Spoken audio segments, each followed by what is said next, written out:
Hey, welcome to Neversink Farm. I want to talk about why I Broadfork, or why would you Broadfork? Why would you want a Broadfork? All right, what's that all about? Well, mainly it's for loosening and aerating soil.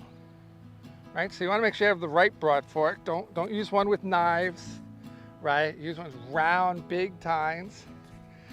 Very important because that's what's going to loosen and aerate the best. But there's a couple other things I use a Broadfork for, which isn't just loosening and aerating.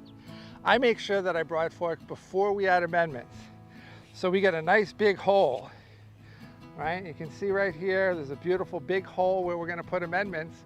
I'm not dropping them in the hole, I'm putting them on the bed, but a percentage will drop down in the hole because I'm no-till and get deeper when it takes a long time for those amendments to get deep. The other thing I do is I look for rocks, right? So when I have employees go out, we're doing some spring Broadforking, a lot of that effort is in finding rocks, right? You go down, hit a rock. I'd rather spend the day getting the rocks out because that is a permanent change on your farm.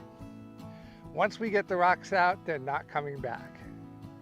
Right? They're gone forever, at least in your lifetime. The last thing I use it for, besides loosening and aerating, and that's harvesting. So root crops, really great for that. All right, so Broadfork is just one of those tools that can be used in so many different situations. All right, so until next time.